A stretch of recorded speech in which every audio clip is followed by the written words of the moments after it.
Marsabit wameilaumu tume ya uchaguzi IEBC kwa kushindwa kufanya usajili wa wapiga kura wapya katika eneo hilo kwa takriban miaka mitano sasa. Wanasema huenda maelfu ya vijana ambao wamepata vitambulisho wakakosa fursa ya kushiriki uchaguzi wa mwaka 2027. Na kama anavyotuarifu Emily Chebet, afisi ya karibu ya IEBC eneo hilo iko mjini Marsabit, takriban kilomita 800 kutoka Saru. Katika kijiji cha Sarubalesa, hali ya ngoja kidogo itaumiza matumbo. Kulingana na wakazi, maafisa wa tume ya uchaguzi IEBC hawajarejea kufanya usajili wa wapiga kura tangu mwaka 2021.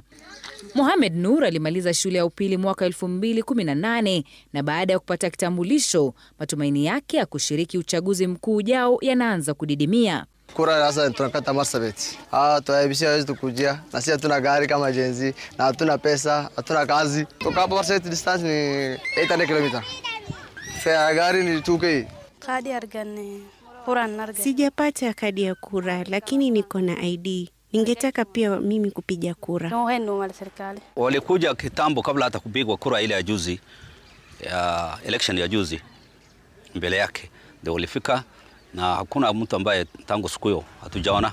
Wakazi hao ambao kwa kiasi kikubwa ni wafugaji wa kuhamahama wanapinga takwimu za idadi ya watu katika eneo hilo, wakisema dosari hizo zimewaletea ubaguzi na kuwanyima haki ya kuwachagua viongozi wao au hata kugombea nafasi za uongozi. Nataka shame kwangu. Sasa mtu akienda kupiga kura bado mimi nakaa kwa nyumba. Hata time ya election mimi sasa sijui hata ni elect nani juu sina kura. Hata siwezi apply any agents. Tuko na over 2000 new ID register imefanyika hapa na IDs waongezee muda ili wa vijana wapate ID. Sababu wanakuja one day ama siku mbili. Na wakati huo sisi ni watu wafugaji. Mara watoto hii wanaenda kuwa kwa mifugo. Area hii iko chini sana upande ya kura. Na population iko wengi.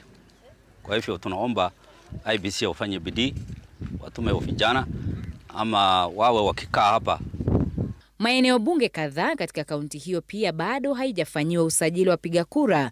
Wakazi sasa wanaiomba serikali ingilie kati na kuhakikisha wanapata kadi zao za kura kabla ya uchaguzi mkuu wa mwaka 2027. Emily Chebet, Runinga ya Citizen.